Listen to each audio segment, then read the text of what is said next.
السلام علیکم ورحمۃ اللہ وبرکاتہ۔ الحمد للہ رب العالمین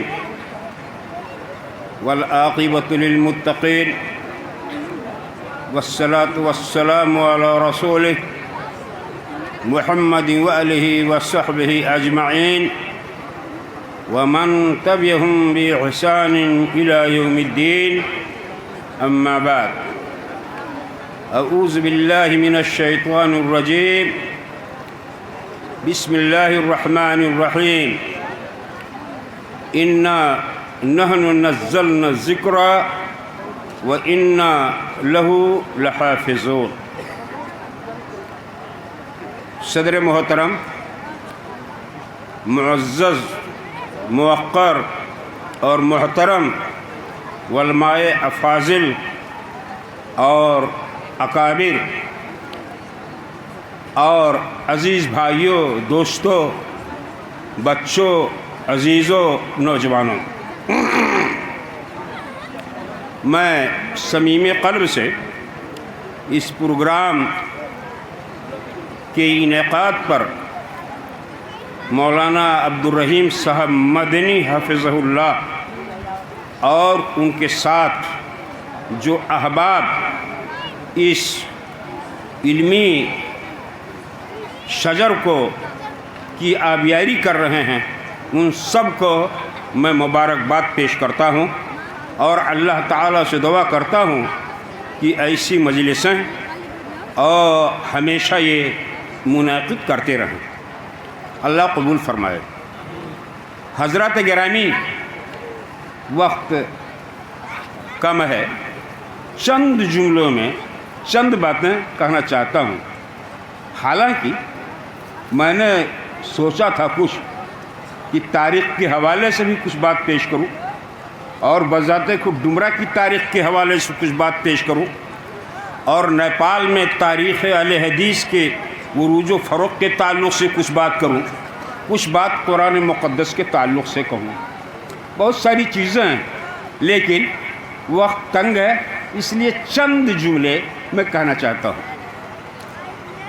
نبی کریم صلی اللہ علیہ وآلہ وسلم نے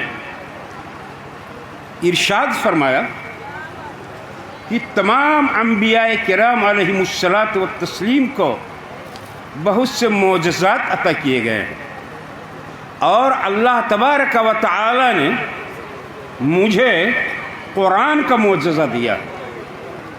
یہ قرآن کا معجزہ دیا ہے جس کے بارے میں مشرکین مکہ یہ کہا کرتے تھے، جب بڑے سے بڑے لوگ متاثر ہو جاتے تھے، ہتھیار ڈال دیتے تھے، تو کہتے تھے افتاتون السحر وانتم تبصرون۔ تو یہ قرآن مقدس معجزہ، اور یہ قرآن مقدس جس کو ان بچوں نے اپنے سینے کے اندر محفوظ کیا ہے، یہ اللہ کے کلام ہونے کی پختہ دلیل ہے۔ یہ دنیا کے اندر کروڑوں حفاظ ایسے پائے جاتے ہیں کہ اپنے سینے میں قرآن مقدس کو اس طرح سے محفوظ کیا ہے اور اس حفظ اور اتقان کے ساتھ اس کی تلاوت کرتے ہیں کہ قرآن مقدس کے مطبوعہ نسخے کی تصحیح اس کے ذریعہ کی جاتی ہے۔ یہ قرآن مقدس کے کلام الہی ہونے کی پختہ دلیل ہے اور حفاظت قرآن کی پختہ دلیل ہے۔ انا نحن نزلنا الذکر وانا لہ لحافظون، ہم نے ذکر نازل کیا ہے، ہم اس کی حفاظت کریں گے۔ یہاں پہلے ایک نقطہ بیان کر دیں کہ ذکر کا تعلق صرف قرآن مقدس ہی سے نہیں ہے، بلکہ ذکر کا تعلق حدیث سے بھی ہے، حکمت سے، علم سے، یعنی اللہ تبارک و تعالی نے قرآن مقدس کے ساتھ ساتھ احادیث کی حفاظت کا انتظام بہم فرمایا۔ اس لیے اسلام کا جو اسلامی اور اصلی مصدر قرار پاتا ہے وہ ایسا نہیں ہے کہ کہہ دیا جائے پہلے نمبر پہ قرآن اور دوسرے نمبر پر حدیث، نہیں، ہرگز نہیں، ایسا معاملہ نہیں ہے، بلکہ معاملہ یہ ہے کہ اسلام کا اول اسلامی سرچشمہ کیا ہے؟ قرآن اور حدیث. اور جو لوگ یہ شعر پڑھتے ہیں اصل نیامت کلام اللہ معظم داشتن پس حدیث مصطفیٰ برجہ مسلم داشتن، میں بہرحال شاید ہو سکتا ہے گستاخی کروں، لیکن میں کہتا ہوں یہ شعر کسی طرح سے درست نہیں ہے. تو اس کی وضاحت کے بعد یہ بتاتا ہوں کہ یہ قرآن جس کو اللہ رب ذوالجلال نے نازل کیا اور جو فرشتہ لے کر کے نازل ہوا وہ فرشتہ روح القدس ہو گیا. اور جس رات اس کلام کا نزول ہوا وہ رات لیلۃ القدر ہو گئی. اور جس ماہ میں اس مقدس کلام کا نزول ہوا وہ شہر رمضان الذی انزل فیہ القرآن ہو گیا. اور جس شہر میں اس کا نزول ہوا وہ بلد امین ہو گیا.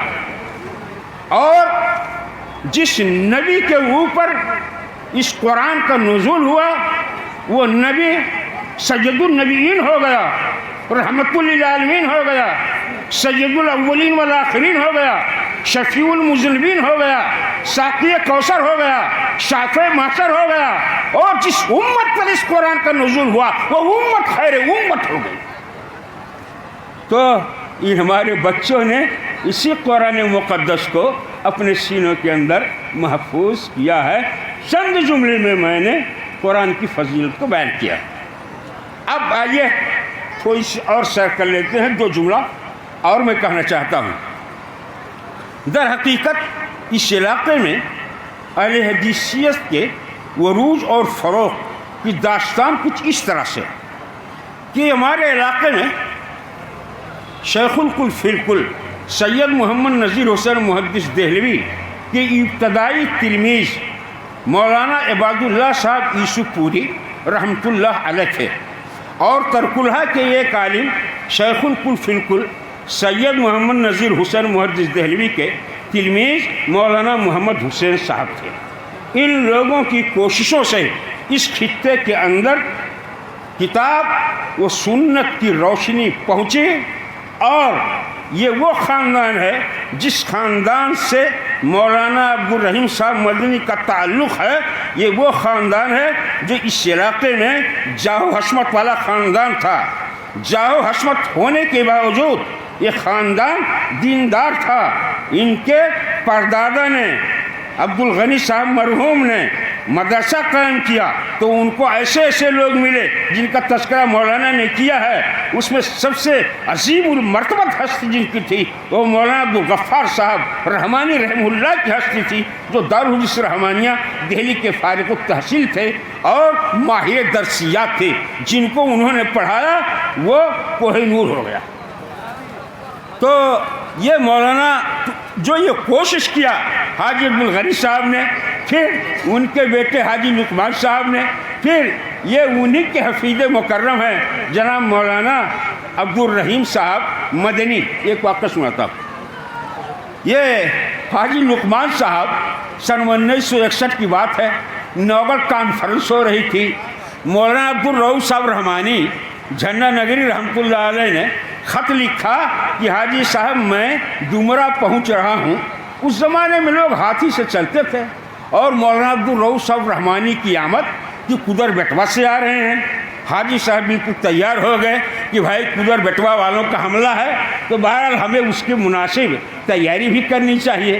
چنانچہ انہوں نے تیاری کیا اور جب وہ آ کر کے پہنچے تو بات چیت شروع ہوئی تو یہ کہتے ہیں حاجی صاحب آپ سے ہم 300 روپیہ سے کم چندہ نہیں لیں گے. حاجی صاحب کھلکھلا کے ہنس پڑے. حاجی لقمان صاحب ہنس پڑے. مولانا عبدالرؤوف صاحب کی ایک عادت تھی، وہ کہنے لگے بابو کم کہہ دیے ہیں کم کہہ دیے نا. حاجی صاحب بڑھا دو کچھ، بڑھا دو حاجی صاحب کچھ. حاجی صاحب نے کہا ٹھیک ہے مولوی صاحب 200 روپیہ اور لیجیے، 500 روپے میں دیتا ہوں. سن 1960 اور 61 کے اندر 500 روپے کا تعاون ان کے دادا حاجی لقمان صاحب نے نوبل کانفرنس کے اندر دیا. اور اس طریقے سے آپ دیکھ لیجئے یہ تولیبہ کے پورب سے لے کر کے اور لمبنی تک کا خطہ اس طرح سے کتاب و سنت کی متبعین کی یہ بڑی ٹھوس جماعت تیار ہو گئی ہے۔ یہ تو اس خاندان کی بات رہی ہے۔ یہ تیسری بات ہے یہ کہ یہ مولانا بہت سے لوگ مدرسہ قائم کیے۔ میرے بھائی، اگر کوئی آدمی مدرسہ قائم کرے، اگر اخلاص کے ساتھ کام کرے گا تو انشاءاللہ اللہ ایسی جگہ سے روزی دے گا کہ بندہ لا یحتسب، بندہ اس کا تصور بھی نہیں کر سکتا ہے۔ انہوں نے جس کوشش، اور یہ بھی بتا دوں کہ اس مدرسے کی جو بنیاد ہے وہ 1949 کی ہے، اور نیپال کی سرزمین کے اندر اس مدرسے کو سراج العلوم جھنڈا نگر کے بعد قدامت میں دوسرا نمبر حاصل ہے، اور اس کے بعد جنک پور کا مدرسہ ہے جس کو مولانا شمس الحق صاحب سلفی اور ان کے بھائی مولانا عین الحق صاحب نے جامعہ سلفیہ کے نام سے قائم کیا تھا۔ اس طریقے سے کتاب و سنت کے متوالے یہاں پیدا ہوئے۔ مولانا عبدالرحیم صاحب مدنی حفظ اللہ میرے عزیز ہیں اور مجھ سے بہت زیادہ محبت کرتے ہیں، اور میں بھی ان کو ٹوٹ کر کے چاہتا ہوں۔ جو میں نے ان کو دیکھا ہے، میں نے جس طرح سے پایا ہے، صاحب زہد و ورع ہیں، تقوی و طہارت میں ممتاز ہیں، امانت و دیانت میں ممتاز ہیں، اور اسی کا نتیجہ ہے کہ لوگوں کے ان کے اوپر اعتماد ہے، اور اپنے خاندان کی عزت و آبرو کو یہ بچا کر کے اس مدرسے کو پورے طریقے سے آب و دانہ فراہم کر رہے ہیں، اور اپنی تمام تر توانائیاں صرف کر رہے ہیں، مسائل جلیلہ اور جمیلہ صرف کر رہے ہیں۔ ہم یہی کرتے ہیں، کہتے ہیں، اللہ سے دعا کرتے ہیں کہ یہ جو سوریہ پہ فائز ہوں۔ یہ چند باتیں تھیں، اور ان کا جو کام کا طریقہ ہے یہ دو حصوں میں بٹا ہوا ہے۔ ایک تعلیم کا حصہ ہے، اور ایک خیری یعنی رفاہی جس کو کہا جاتا ہے، اس پر دو حصوں میں بٹا ہوا ہے۔ رفاہی کام جو کرتے ہیں یہ غریبوں کی مدد کرنا، قربانی کے ایام میں جن کے پاس قربانی کی طاقت نہیں ہے ان کے لیے پیسہ فراہم کرنا، یہ بندہ جس محنت کے ساتھ انجام دینا ہے یہ قابل رشک ہے۔ غریبوں کی شادی ہوتی ہے، اس میں بھی یہ بندہ حصہ لیتا ہے۔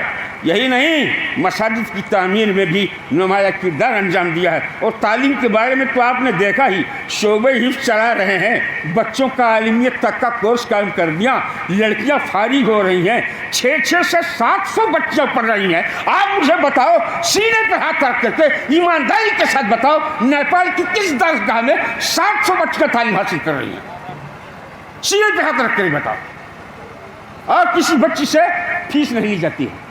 یہ ایک معیار قائم کیا مولانا عبدالرحیم صاحب مدنی نے۔ میں ان کو، اور ادھر جو پرائمری درجات کا جو چل رہا ہے، حفظ کا چل رہا ہے، 4-5 شعبے ان کے عربی کی جو ذیلی شاخیں ہیں وہ چل رہی ہیں۔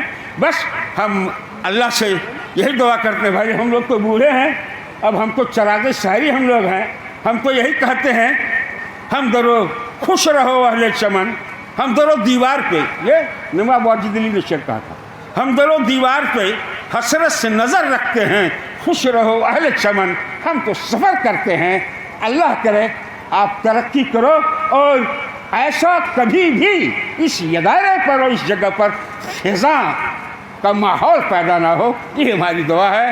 اللہم تقبل، ربنا تقبل منا انک انت السمیع العلیم وتب علینا انک انت التواب الرحیم۔ السلام علیکم ورحمۃ اللہ تعالی وبرکاتہ۔